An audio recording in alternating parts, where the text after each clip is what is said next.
Alrighty, this is our monthly advisor webinar. Thanks everyone for joining. Today, as usual, I will start by going through my usual updates and getting feedback. Then we will be going to David Heffley to talk about data visualization, the advisor dashboard, and the innovation network. For the dashboard. Then we'll be finishing up with Naomi going over staff reporting and any other updates from the help desk. All right, let me jump into status updates for this month. For 21-22, we are just finishing up certification. A couple people left to certify. GoEduStar and SRS, which I expect we will do soon. Just a reminder, once your vendor is certified, you may have to get an update from your vendor and follow their configuration info to get set up for the new year. Like for example, PowerSchool, I believe, just had their 21-22 data exchange was created at the end of August, but they also have an update with some data fixes that went out first went out yesterday. So hosted PowerSchool districts would most likely be getting that this weekend, I'm guessing. I believe there'll be some configuration info for PowerSchool going out in their users group on Google. And just a reminder, if you want to see where we are at with certification, that is the link to go to here.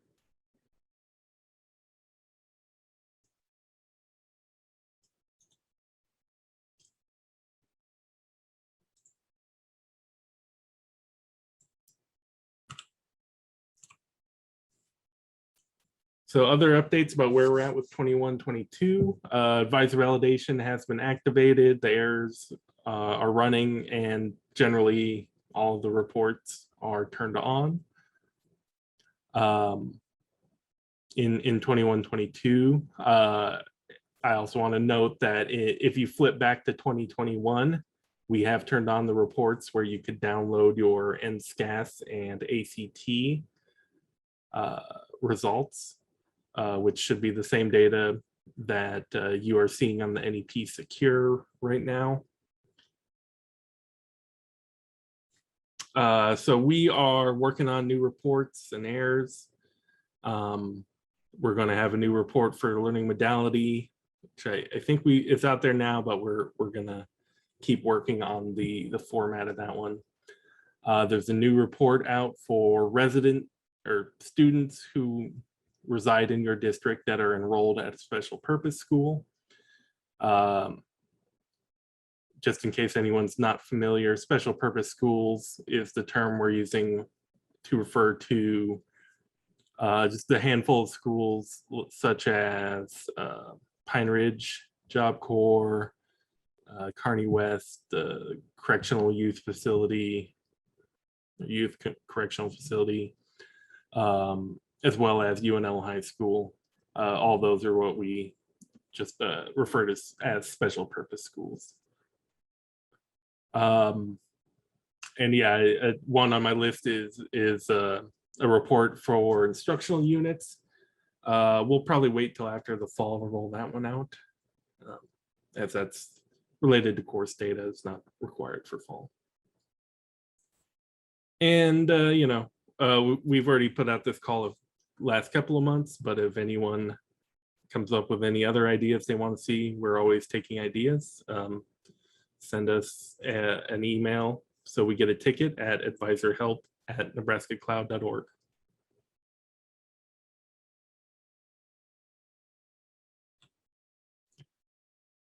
So this month I wanted to talk about some of the things that we are looking at adding here. most likely we will be adding some of these soon, but I wanted to hear any feedback from districts about these. So like I said, if you want to send us something, please use the Q&A feature in Zoom. So first of all, let's talk about the new exit codes. As I'm sure everyone is having to deal with, that we got rid of the 201 transfer out code, and we've split it out into these 5 new codes. So transfer to public school, special purpose, non-public, homeschool, or out of state. So these are the new errors or warnings that we are looking at turning on. So one would be a warning, I believe, a student exited with a 213, that's a transfer to a public school, and there's no subsequent public school enrollment. So yeah, this warning depends on the other district uploading data. We have other ones like this already. That's definitely why I consider it a warning. It's not necessarily something that you would need to fix, assuming your data is correct.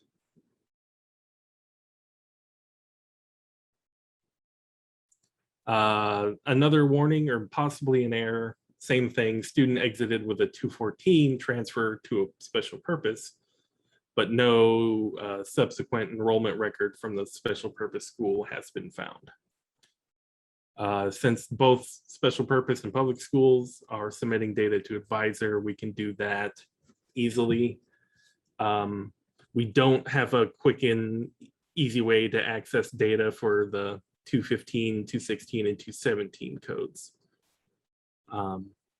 So we aren't looking at anything for those at this time, although long-term, if we can verify any of the student transfer data there, that would be probably a good idea.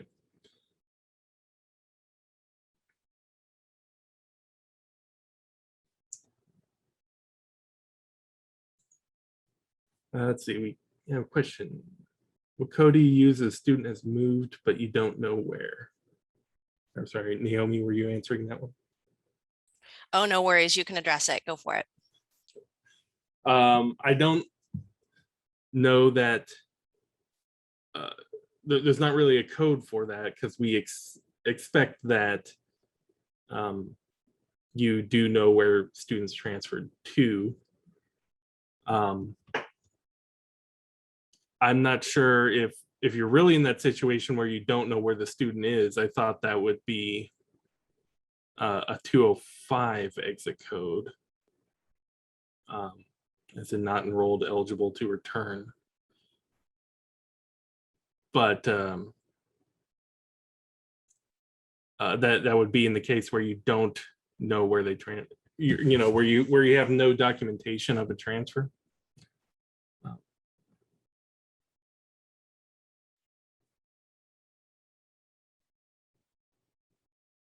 And Amy's asking, what about birth to 3, no longer needing services? Would that be a 205? So, okay, they were receiving SPED services, but then no longer need them. They're certainly not transferring out anywhere. So yeah, even under the old system, I don't know that they would have got a transfer out record there.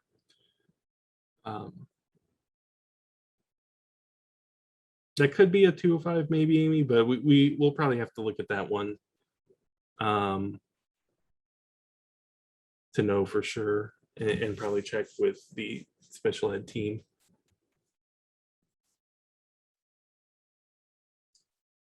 Deb said we don't take our students out of PowerSchool till we get a request for records from the new school. Is that correct? That's a great way to do it.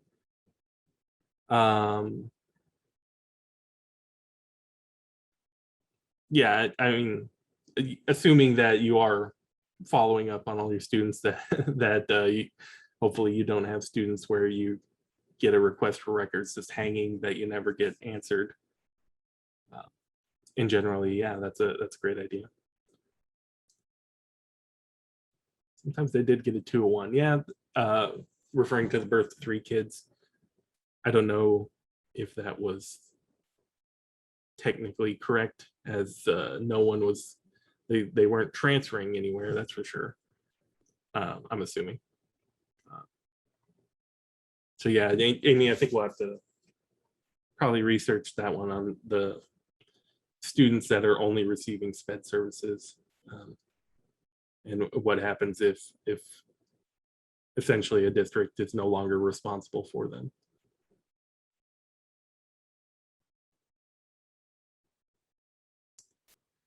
So Infinite Campus, the exit code definitions. By exit code definitions, are you just referring to the title of the codes? I mean, I wouldn't assume your SIS to actually have the entire definition that's in the data elements guide. But generally, yeah, the data elements guide would be correct.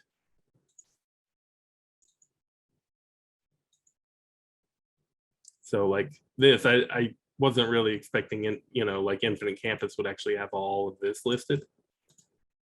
So I'm not sure what you mean there. Yeah, the description, the title here. Yeah.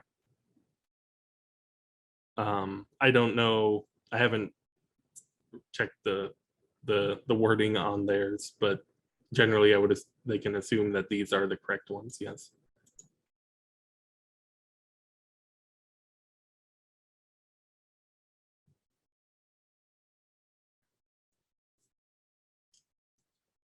And Deb's asking, what do we do if the student isn't old enough to drop out? Generally, the 205 not enrolled, eligible to return code is what would be used there.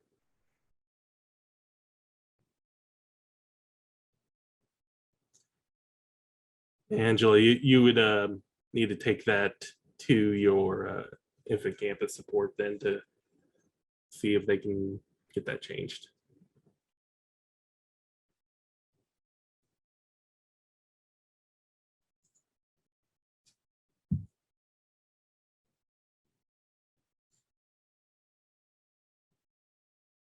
All right.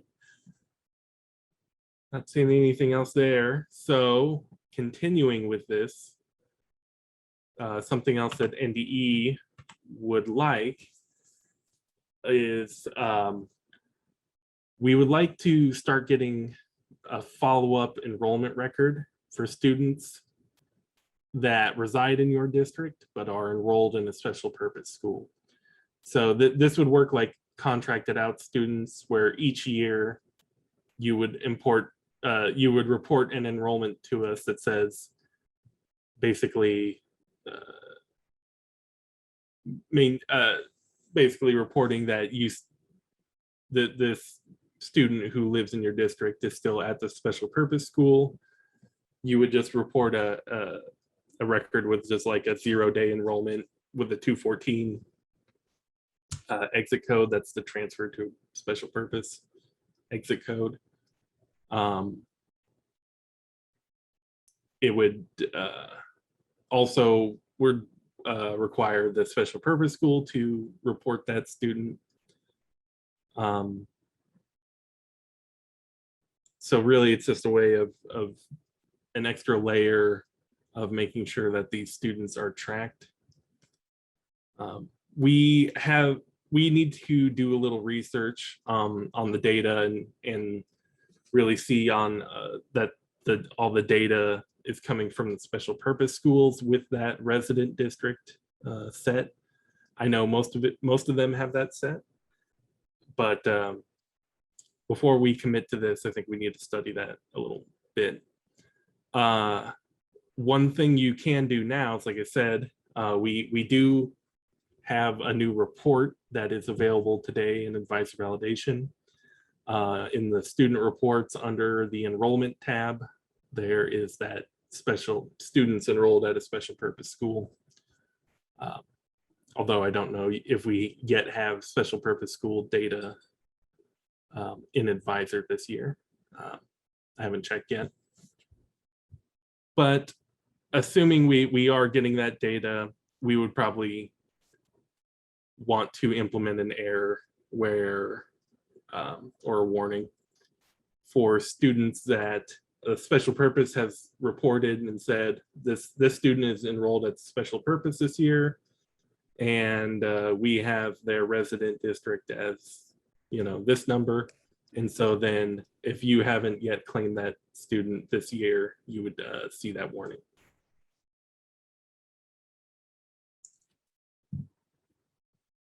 So we will have to work this out with some of the SIS vendors to be able to report this. Yes, Amy is asking, is UNL High School special purpose? It is. And they generally, the students that UNL High School reports to us are the ones who are only the ones who have that resident district at a Nebraska public school.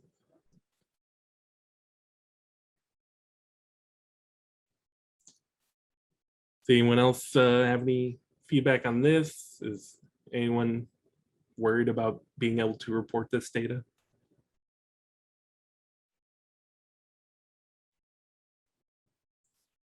So I can't give you an exact date on when we would be pursuing this yet. It really will kind of depend on what the data is looking like.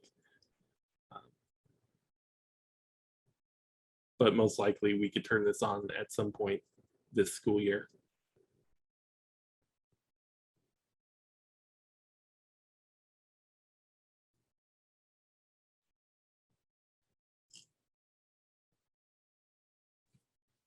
All right, not seeing any new ones. Amy might have questions about UNL High. Well, yeah, if you come up with them later, just let me know.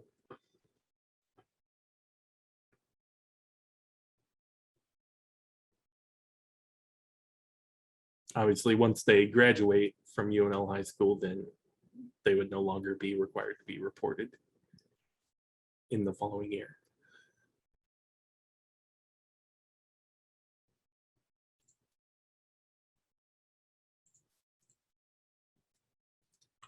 All right.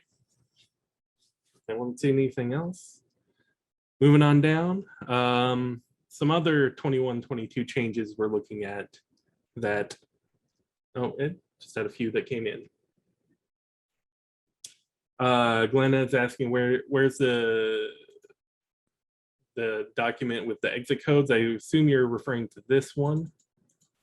And this is our data elements document that is here in the advisor resources page.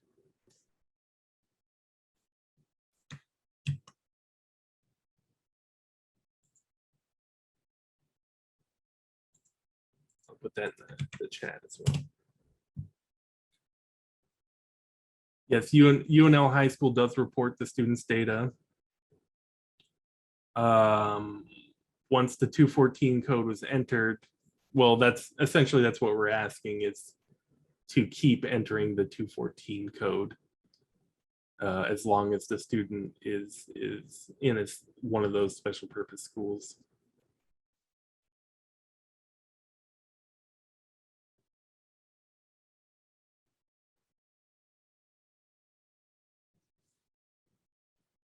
So as far as I know, yeah, we could treat UNL High School the same, but I do definitely understand they are a little bit different than the other special purpose schools. So we'll check into that, but I'm most likely assuming it's going to be the same rule as the others.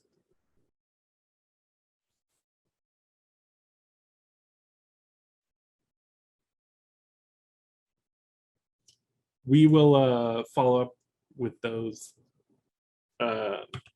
next month, most likely, or in our November meeting, depending on what we have scheduled for our next webinar. Okay, some other 21-22 changes we're talking about. This isn't really a change I think, to the way things are happening, but I think we just need to make it official that student digital equity would become part of the fall collection data that's due, and that permanently. I'm expecting the student digital equity data to always be something we will be collecting from here on out. It's not just a COVID thing. I'm assuming districts collect this data in the fall or earlier, some as early as spring, I've heard, when they are getting students registered. Just because it's due in the fall, that doesn't mean it wouldn't be updated. I think it would be updated throughout the year as you get new students in your district. It'd be similar to staff data like that. It has a due date in the fall, but then really you have all the way until June 30th before it's really finalized. We think this will be useful. One, for this information superhighway groups.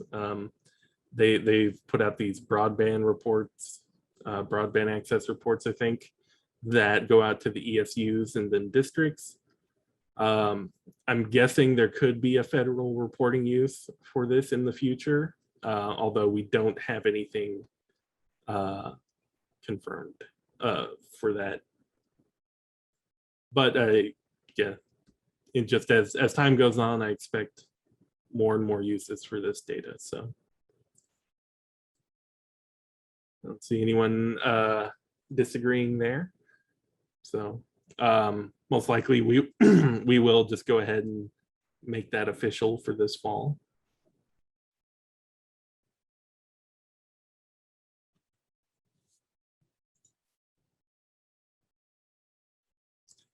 Yeah, the Casey saying they have some parents that refuse to provide it. Yeah, just like all survey data, this is definitely something that you can never really get 100% correct. We are not expecting that. So we don't have any error that comes on, I don't believe, that says, this student doesn't have any digital equity data. And I don't think we're planning on adding one. Because yeah, realistically, we know there's no way to get 100% of this data, but we really hope we get a very significant portion of it.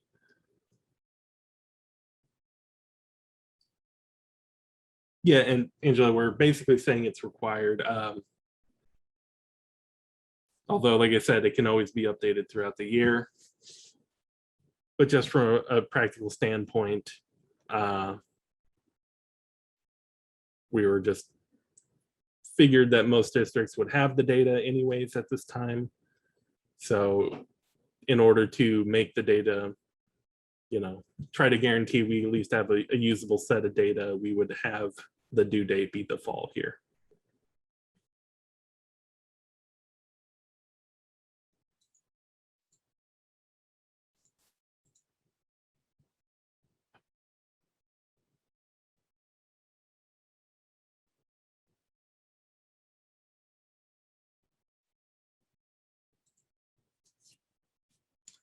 All righty. One more.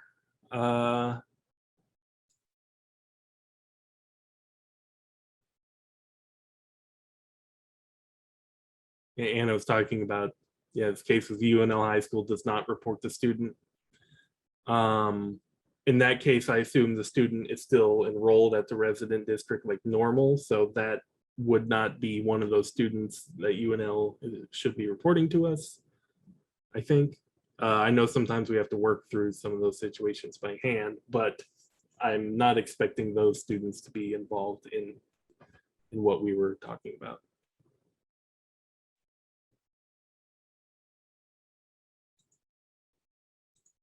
All right, another new one.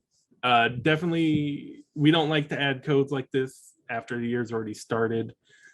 Essentially, due to our talks with the feds as part of accountability for ESSER funds, that's the emergency recovery funds. They would like to know when schools are actually closed completely due to COVID-19. So this is not a learning modality. This is not some students are in a virtual school, or students are in a hybrid mode, or students are all the, we sent all the students home to do remote learning. This is when the school would be completely closed. Similar, so it's collected as a calendar code, similar to like a weather day. The school's completely closed and like getting a deep clean or something, and there's no learning taking place, then right now you don't really have a way to report that. I mean, you could report that to us by saying you have no instructional hours that day, no instructional duration, but we don't really have a code for it. So we're proposing just adding a new code similar to a weather day code, but it would be closed for a health emergency, or maybe just closed for COVID-19, depending on if we have to be that specific. So I don't know if anyone's had that kind of closure this year, but it's something that we will work with the SIS vendors to get it implemented soon. And so you'll be able to go back and update your calendars if you've had one of those. Any questions on this one?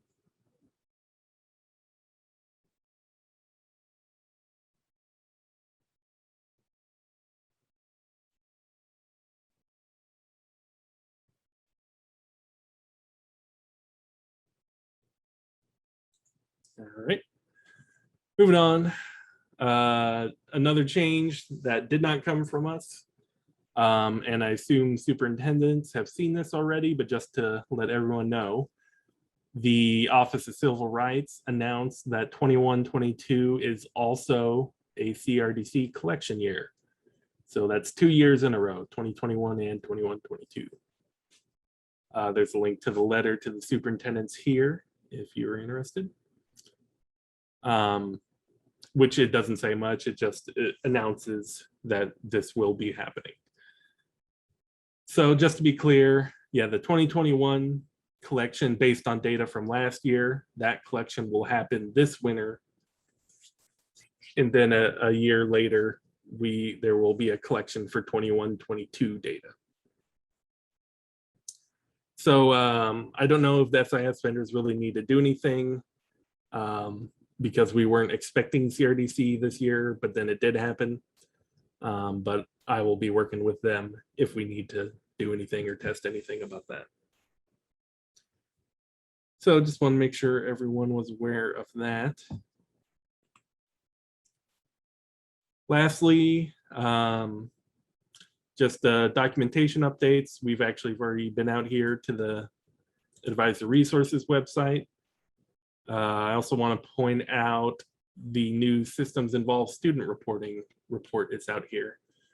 It's similar format to the Who Reports What. It's just we've taken all the cases of systems involved students and broke them out into a separate document with some extra guidance, and no doubt we'll probably add to that over time as well. Just like I know we're planning on updating data elements with additional guidance for any questions we're getting about the new stuff this year. Same with the Who Reports What, and a graduation cohort document should be coming soon. So just to let everyone know what's going on with documentation, that we will be, we're always continuously trying to update those documents.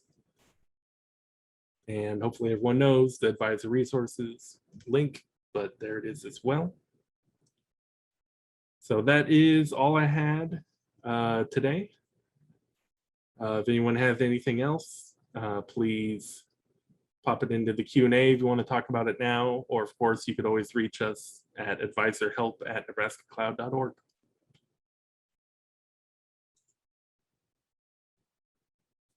There's also a copy of the PDF we just looked at. It's available on the site here. Then later, after we're done today, we will get the other PDFs and a recording up on the data events website, which is, this is the same website where you go to sign up. So just like usual, we'll have everything posted here. All right, we're a couple minutes behind, probably not a big deal. Chris was asking that the state's endpoint and URLs have changed this year. That is correct. Where do I find those? The exact method to put it in your SIS should kind of come from the documentation from your SIS vendor, because it's not exactly the same. Hello, everyone. It looks like we might have lost Max there, so I'm going to go ahead and jump in for the next part of this presentation.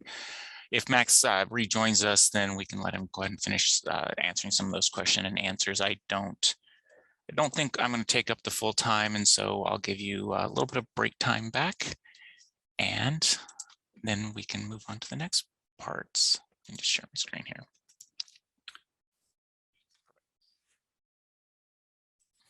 So I'm gonna kind of shift gears a little bit today, or at least for my part of this the webinar, and talk to you a little bit about the data visualization and use network and the advisor dashboard and how those two are connected and kind of where we're at in some of that process. And so, yeah. And to get us started, my name's David. I'm the Information Systems Officer here for the department. More importantly, really, I was a participant in the data visualization and use network, which is kind of where my tie-in comes here. So, Mac, do you want to finish answering? See if he's Hi. with us. Yeah, sorry. Yeah, my internet at home just dropped. What was I answering? About the endpoint and authentication Oh, URLs. Yeah, the endpoint URLs, the way to add them is kind of separate for every SIS. So the answer in general is please refer to your SIS support. And they should have instructions for what you need to enter for 21-22. Oh, and someone asked about learning modality. Yeah, there are still several vendors that are working on setting that up for this year. So I don't have a date when exactly that'll be available, but it should be soon. I know I'm just today working with Infinite Campus on testing that.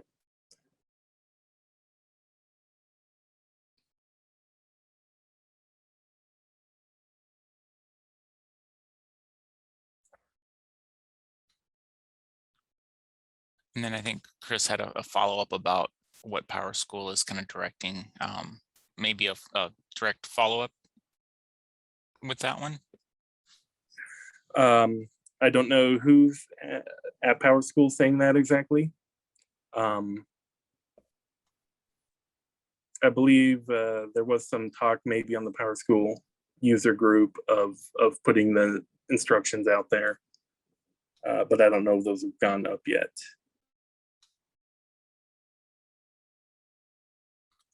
Okay. But so yeah, Chris says she was talking to the PowerSchool corporate support, I take it.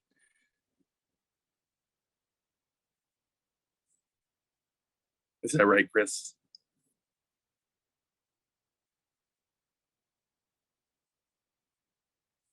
Okay. Yeah, we can follow up with you on that. I'm not exactly sure where PowerSchool. Yeah, Amy's saying we'll have that out on the PowerSchool community shortly.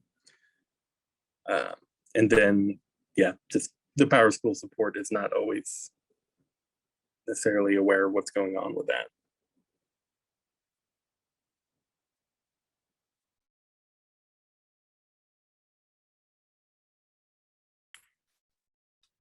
Perfect. Thanks, Max. like Max said, if you still have questions, go ahead and pop them in.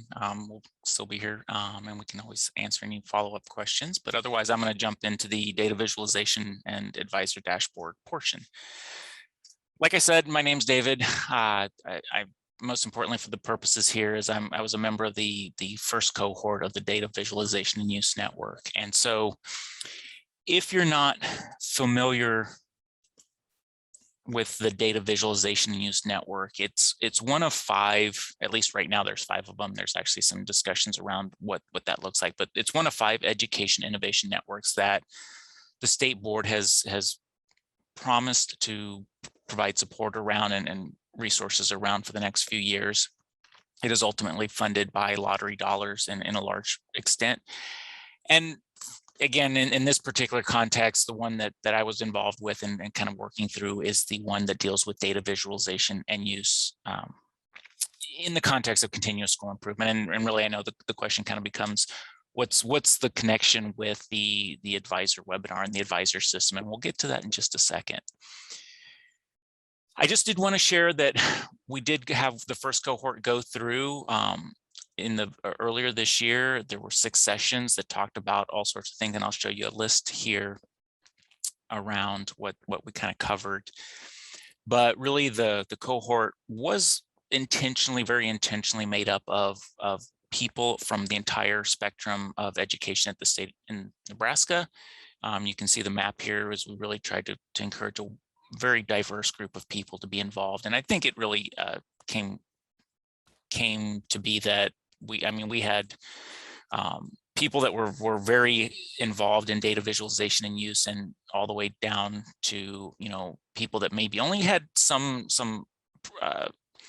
basic understanding of it. And the whole idea was to kind of go through this process and begin to level set some information around what we talk about when we talk about visualizing and using data. So again, the list of what we talked about is on the screen. We're fine-tuning that. We're going to be essentially offering a second cohort here coming up in the beginning of next year. But really, part of what is offered through this network is the opportunity to share ideas and become in collaborative partnership with everybody else in the network to talk about things like, how do you tell a story with data, or how do you tell the appropriate story with data? Where do you get the data? What kind of data is useful? And so really it kind of starts a little bit of an education piece around data visualization and use. In addition to the sessions that were offered, then it also opens up the opportunities for a series of office hours and open sessions. And really this is where the participants get to essentially have time with either other participants or with our education partner that really has a lot of experience in doing this type of work. And so they can kind of come in and they give feedback and, what might be effective for particular use cases or what might be better options. And then on top of that is also starting some discussions around, hey, I'm trying to do this particular type of visualization. Where do I get the data for that, or how do I effectively find that data in ways that can then be leveraged to do the visualizations? And then, of course, on top of that, there's also the access to a variety of digital assets that come out of it and recordings of the meeting so that they can be referenced later. Like I mentioned, we are starting a second cohort. This is essentially a competitive application process. Like I said, we are planning on starting some recruitment efforts here probably in the next month or so. And with the sessions tentatively scheduled to begin in January, there really is no pre-qualifications to apply. Like I said, we tried very, very hard to make sure the participants kind of encompass the entire spectrum of knowledge in this area, as well as different roles, so that we can get a good cross-collaboration team going and discussions that really center on what each type of user might actually have a need for. The one piece that we'll jump a little bit more in depth into here is the discussions around the advisor dashboard. And I'll kind of dive into what the advisor dashboard is and how it ties into this particular innovation use network. I will say, as a participant here, and maybe this is a little bit of my my carrot to have out there around asking people to apply for this, is that it does give access to the advisor dashboard meetings. And these are kind of ideation meetings where we start talking about what's available in the dashboard, what's not available, what things are desired. And you know, even though, like I say in the bullet point, all suggestions are welcome, it's really this cohort one, cohort two in this case, that would come together and really start working through maybe some work around prioritizations, or really thinking about what the kind of means in the grand scheme of the advisor dashboard.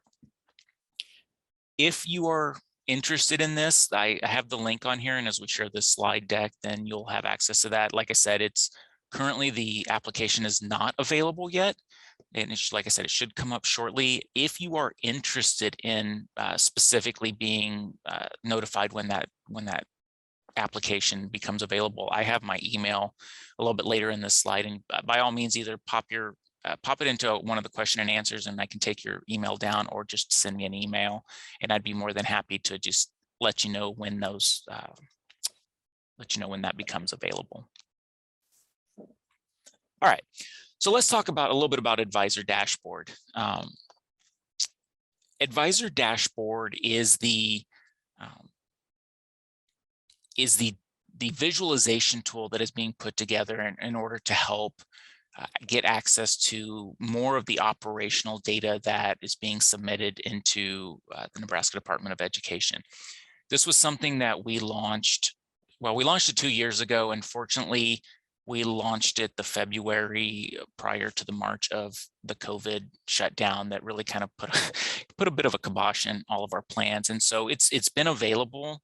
Unfortunately, with the changes in the data that basically the entire ecosystem over the last couple of years, it's been a little bit interesting trying to make use of it, just because things have been changing so darn fast. And so we are back to trying to get more participants into using it. It is open for pretty much any education person. I will say there is currently some work going on around getting ESU access into it, but right now it should be available pretty broadly.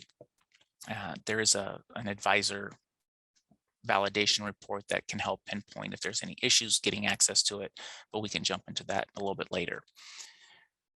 Real quick, I did want to cover this. If you are new to this advisor dashboard discussion, or you just need a reminder, I did put in the logging in methodology here. Really, if you go to the Nebraska Cloud website and get logged in there, you should see an advisor dashboard icon. It's not quite as big as what's in the slide deck, but it's there, and you should just be able to click on it and at least get authenticated access into it.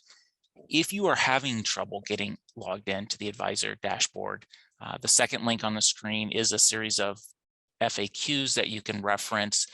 I will say most of the time, actual physical access is probably more related to something on either the Nebraska Cloud or a local district issue. Sometimes it is, if you get into the advisor dashboard and you're getting messages about not being related to any particular district or school, that's then something that you can hand over to us to address. But by and large, the actual authentication piece happens at the Nebraska Cloud side. So real quick, if you haven't had a chance to go in and look at the advisor dashboard, this is a sample screen. Really, the idea is to give that access to a little bit more operational data and in a more real-time fashion, as opposed to aggregate reports after the fact. And so these should be updating regularly, as in a nightly basis.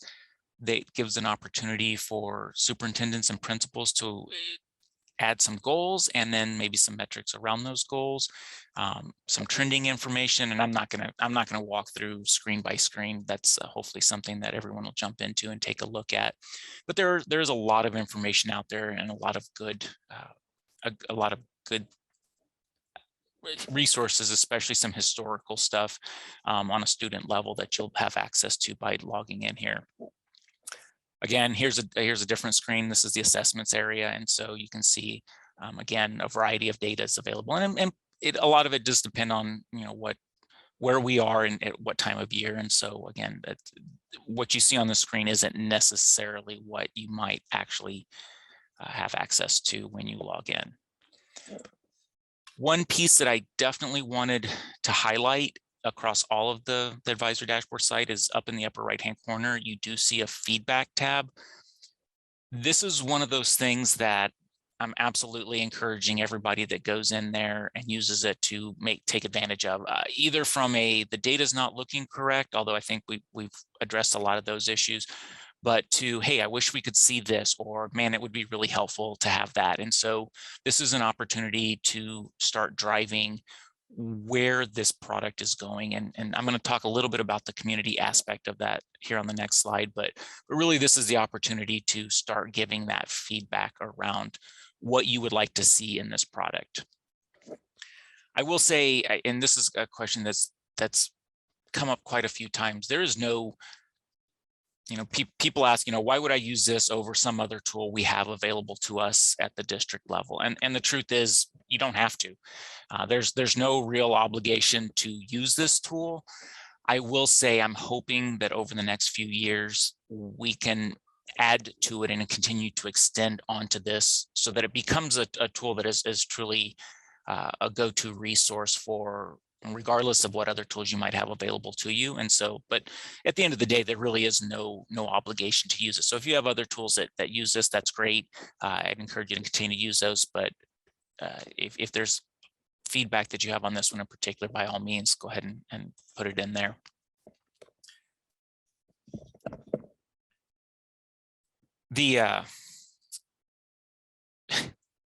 So where do we go from here? And I wanted to make sure it's clear, this is very much still a work in progress as far as the community around Advisor Dashboard. The product itself has a certain set of features that should be available and usable, but this idea of community-driven development is something that we're still kind of thinking through and trying to figure out, exactly how that's going to work. Part of what we're doing right now is simply just collecting ideas for future enhancements in order to be able to prioritize them, figure out what's effective and meaningful. We do already have some over the last several years. People have submitted suggestions around additions to the tool. Both this version and the previous version of Advisor Dashboard. I know high on the list is the ESU access, and that is certainly something that we're currently working to build out. That was actually a little bit more challenging of an issue than I think initially I had envisioned, but we do have a bit of a list.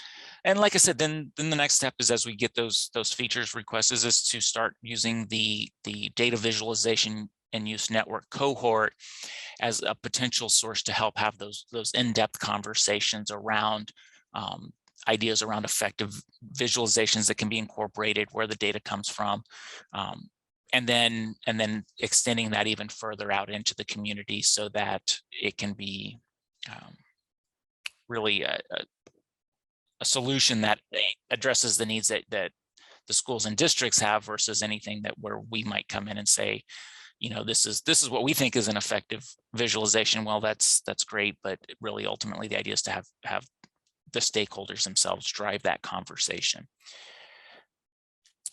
My email's down at the bottom here. If you, like I said, if you want to be notified, if you have questions about it, if you have any other feedback regarding this, then by all means, shoot an email directly to me. I'd be more than happy to work with you directly, either through getting you connected to the Visualization and Use Network, getting you involved in some of the discussions around kind of the ideation or the feature increase that we're looking at. By all means, give me an email. I see there's a question here, and I am going to actually say at this point, I'm going to open it up for questions if you have other questions. I did intentionally leave quite a bit of time at the end of this in order to have any sort of discussion that you wanted to have on this, or answer any additional questions that you wanted to have. So, but the first one is around getting a login successful message, but then the user not being associated with any schools. So one of the things that is part of the process of Advisor Dashboard is around using the staff collection process, the staff data process, in order to drive who has access to what. And so probably the easiest thing to say is in advisor validation, there's a report that you can reference to see what might be happening with that particular user. Part of it is if the user was just created and hasn't had a chance to synchronize yet, that may be part of what's going on, but that's where I would start. Otherwise, then the next easy answer is to submit a ticket, and then we can dig specifically into that use case to see what is going on. So the next question, I'm actually trying to see. I'm actually not sure that's a particular question.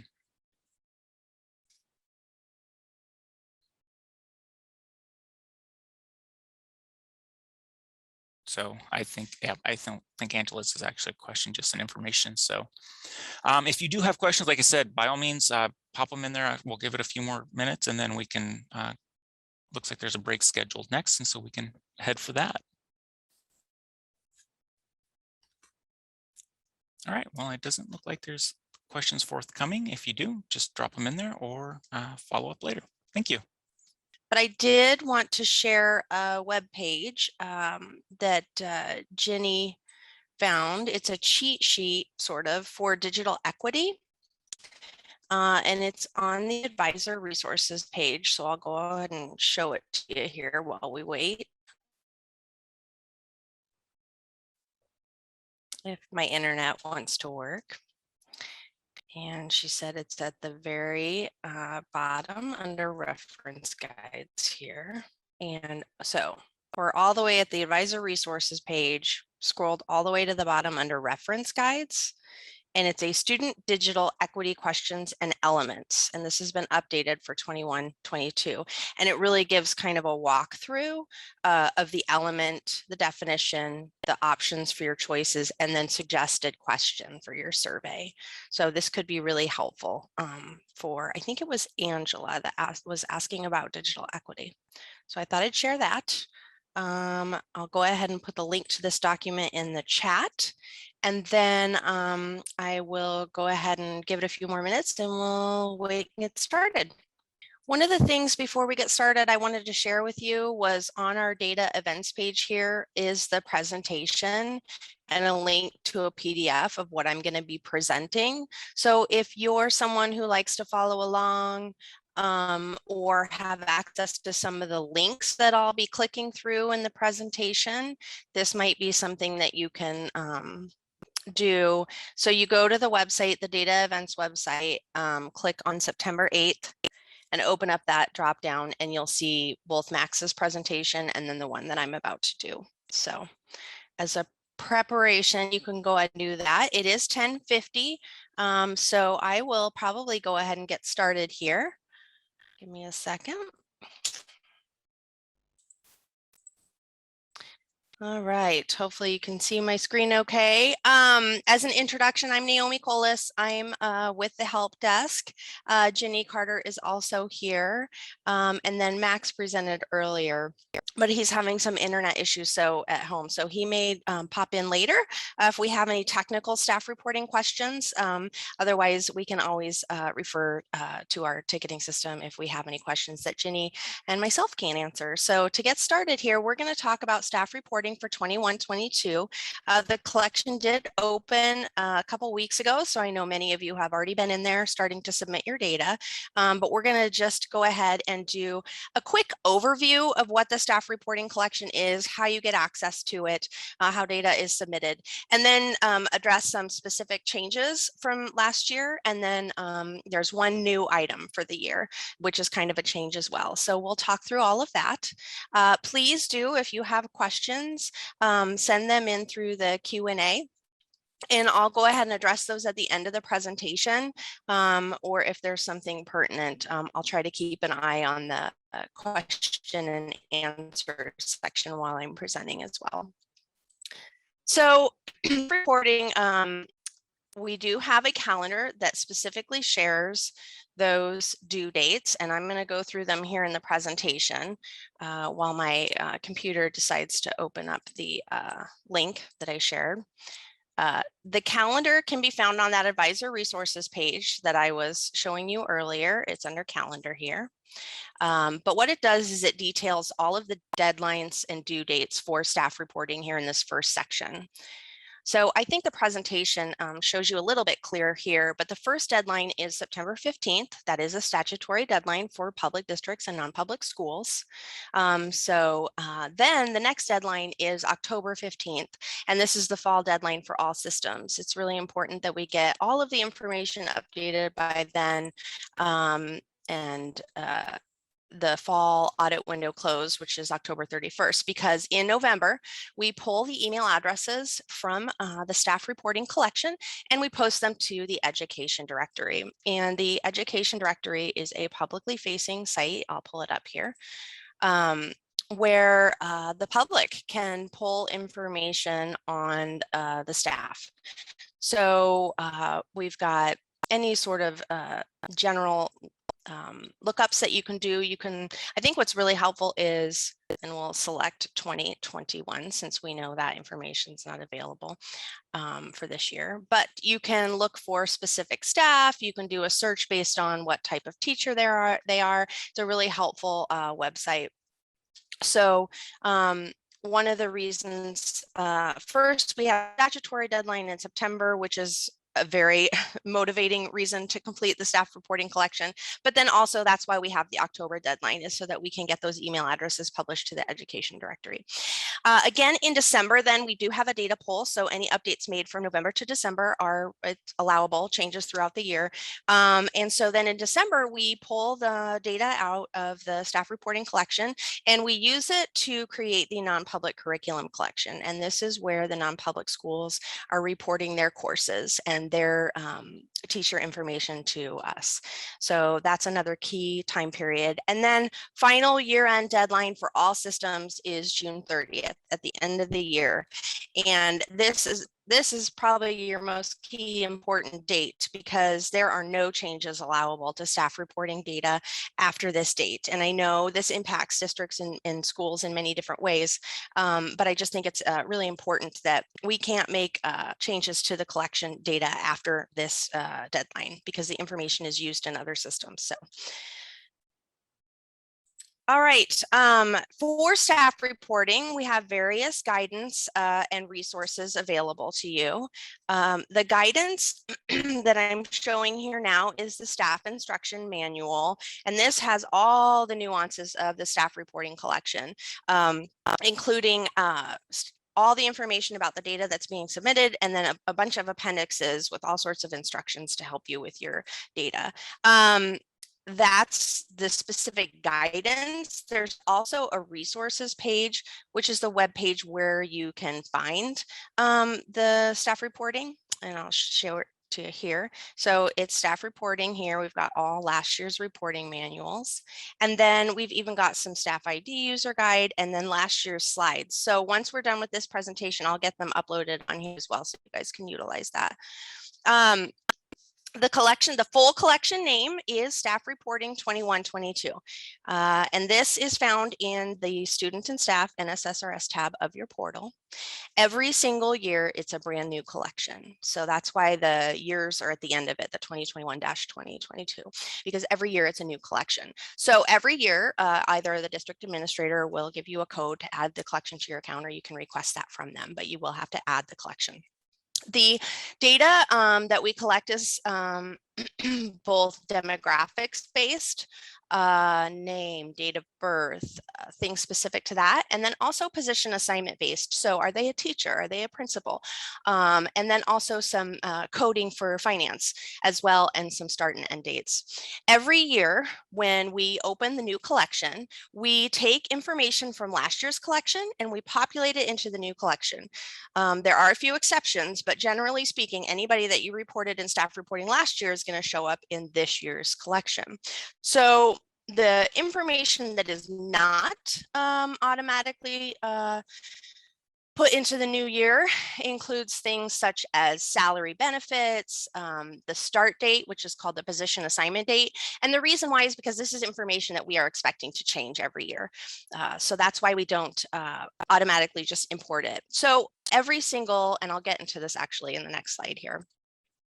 Well, I'll kind of touch on it now. Every single staff member, even if they were reported last year, is going to need to be updated in the staff reporting collection every single year. So a little bit of their information is always going to need to be updated. And then you'll also need to remove any staff who may have left, and you'll want to add new staff members. So to do that, there's two different methods of data submission. We've got the file download and then upload method, and then individual entry and edit. So with the file download upload, what's helpful is you can download a file of all of last year's data. You can then update it and then upload that file back into the system. There's a couple caveats to this. There's two different files. One is for demographics and the other is for positions assignments. So it's those two data sections that we were talking about earlier. And once you upload a file into the system, it replaces everything that's already existing in there. So it's really important to download both your demographics and your positions file records before you start uploading things. So we recommend that you download both of those, then you make your changes, then you upload demographics, and then you upload position assignments. And the other thing that can make this part of the process a little challenging is the formatting in those files has to be really perfect. So there's a couple different things with when you're messing with your file downloads and uploads that you'll want to keep in mind. The other method of submitting data is through the individual entry edit. So this would be really, I think smaller schools have a little bit more of a benefit on this side because they don't have as many staff. So they can go into each staff person's record, make those updates on those data points that we talked about for returning staff members. They can delete a single person and then they can add a certain new staff member and then fill in all those data fields, all the demographic fields, all the position assignment fields manually. And that's done on a person by person basis. This is also a really good way once that you've submitted your big file for the year that you can add new staff members throughout the school year. So you can go into your staff reporting collection, hit the enter edit button and just add a new staff person, or you could update one person's information. Let's say that you had a teacher leave midway through the year. You could go ahead and put in a completion date in staff reporting for them because they left the school district midway through the year. So once the information is submitted through staff reporting, you can go to the NSSRS validation collection and you can view some different ways of looking at that data and your staff reporting information within the NSSRS validation collection. So this is a second collection. You'll need to get another activation code from your district administrator. And the user type for this collection is called Staff Data Steward. So this allows you to open the NSSRS collection, NSSRS validation collection, and view any errors that may have populated from your staff reporting. And it also allows you to view verification reports that may have that include all your information. So with the errors, it takes the information that you put in staff reporting and it compares it to some other systems. So example, certification. We actually have a known issue right now where recently renewed or issued certificates are not syncing with the NSSRS validation collection. So what's happening is you're entering a new staff person who just got their certificate, and then you go to NSSRS validation and you're seeing, hey, I'm getting this error message that says they're not certified. Well, that's because in NSSRS validation, we're looking at the certification system, and that link between the two isn't working right now. Now, for returning staff, anybody who has an existing certificate, it should be working fine. But if you have further questions on that, you can submit a ticket and we'll get back to you. Now, other errors that exist in NSSRS validation have to do with Title I data. There's some demographics errors in there, some position assignment ones. It just takes a further look at your staff reporting data and gives it a little twist to make sure everything's looking as it should. The other thing that's helpful in NSSRS validation is the verification reports. And these reports take all of your information in staff reporting and give you different lists. So there's one for a full personnel report. That's really helpful. If you literally want to see a report of everything you put in staff reporting, you're going to go to NSSRS validation and pull that report.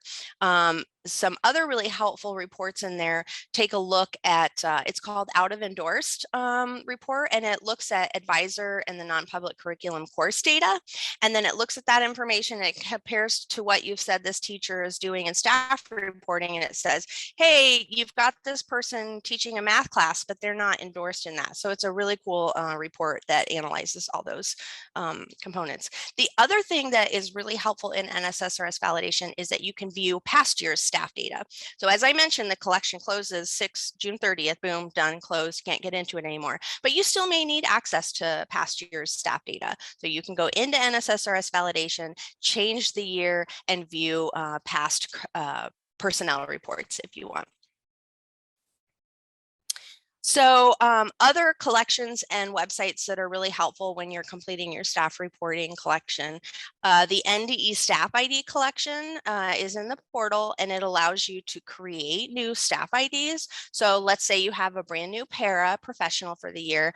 They've never worked as a para. So you're going to go into the staff ID collection and you're going to create an ID for them, because you'll need a staff ID in order to put them in staff reporting. So what's really important, and what we're finding more and more of value, is when you do create that staff ID, that you're adding a social security number. Because what happens is, let's say 5 years from now, this person goes to apply for a certificate, and they go into the certification system, they apply. We're finding some duplicate staff IDs because the certification system is looking for that social security number in staff ID. So it's really helpful to put that in there, and then that prevents kind of further duplication down the line. Another incredibly helpful site here is our public certification site. And when my internet gets going here, I'll show you this page. This is a website where the public can go to and look for a certification for someone. Sorry about the delay here. I know it'll come up here eventually. Well, maybe we'll come back to it. But the link is in here. So, and it is an active site. You can go in, you can look up anybody's certificate. It'll give you expiration date, their endorsements, what type of certificate it is. It's very helpful. And then for those of you at the districts and the schools, it's called the Teach Business Partner Portal. And this is actually the district's view of our certification system. So it gives you a little more information than what's in this public lookup. And all your superintendents received information on this business partner portal, and they can help get you set up if it's necessary for you to have your own account, or they can help look up information that'll help you submit your staff reporting. All right, so some changes from last year. Last year we had some para coding updates, and we have some more this year. Our hope in all of these updates year over year with the paraprofessionals is that we get it further nuanced, and the financing really narrowed down here to help with your reporting on these guys. So the 5161 position assignment code for non-instructional paras, that was removed entirely. It was causing a lot of confusion because why would you put this person in staff reporting if there's no financial implications? So what we did was we got rid of this position, and we're just going to use these two, the 5160, the instructional paraprofessional, and the 5162, the SPED paraprofessional. Now, side note, all of your paras, regardless of what type of para they are going to be reported in the CDC's non-certificated staff collection, and that's open right now. So you're still going to report them all in there, but now only in staff reporting, you're going to report these two types of paraprofessionals.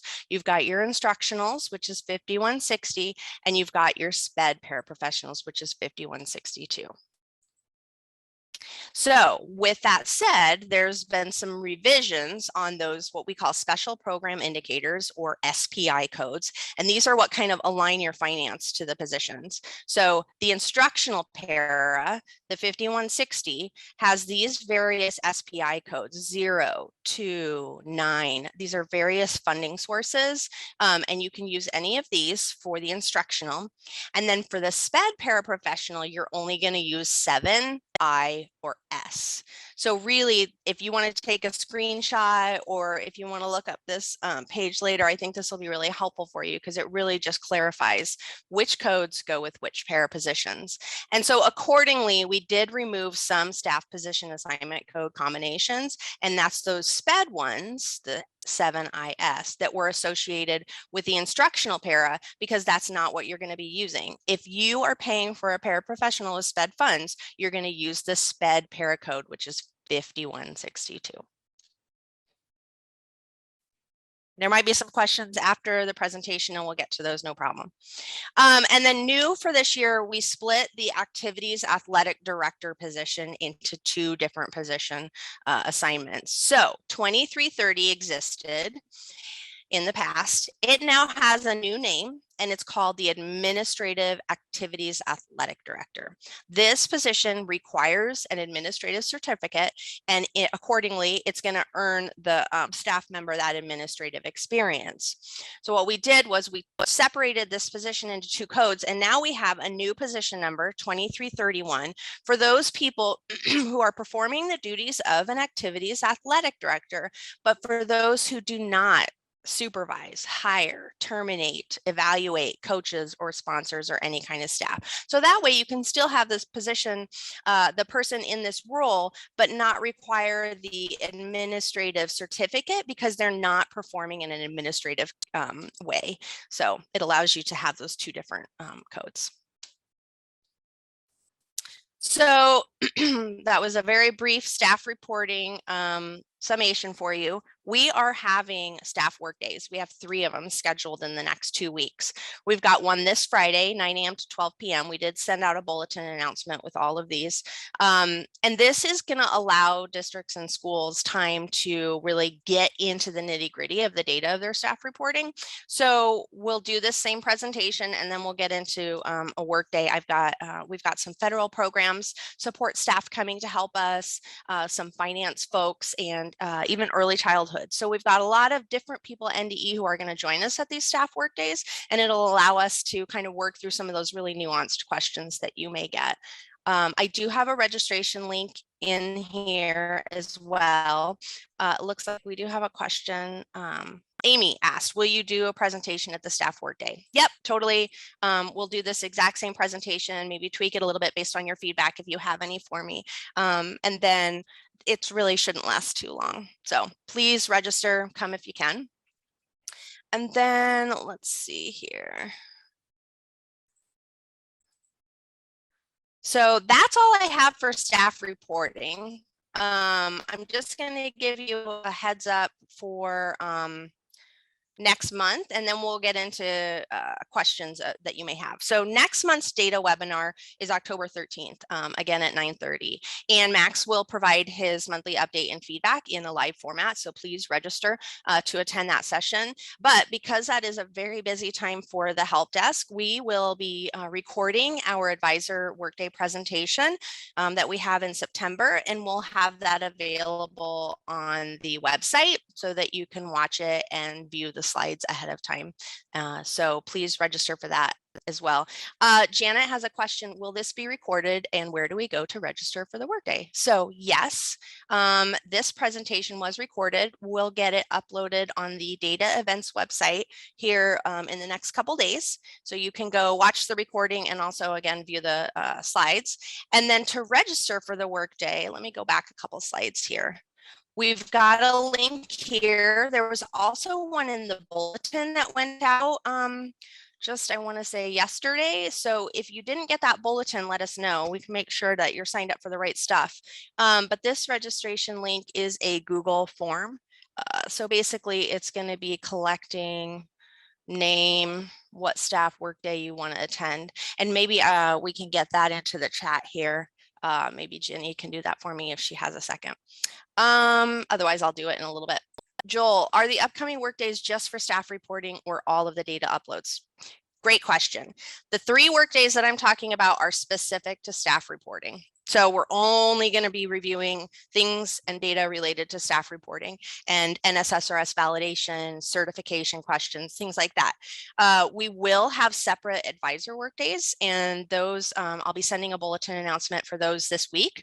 So look for that to come. We've got all sorts of help at those with our Power School, our Infinite Campus, all our vendors, Nepsis, helping us out with those. So look for that information. Great question. What other questions do you have for me? I'll leave this up here.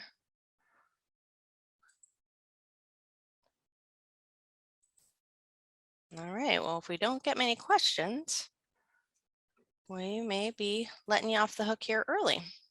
The link to the registration is in the chat now. So you can go Thank out you, there and do that. Jenny. Appreciate it.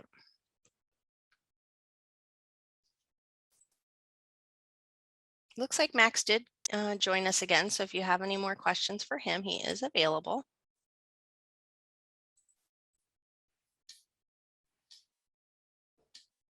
No, I think that's it. So thanks everybody for joining us. We appreciate it. And as always, please let us know if you have any questions. Send in a help desk ticket. Right now, it's just Jenny and I. Denise is on vacation, so please be patient with us as we try to keep up with all your questions. We'll do our best.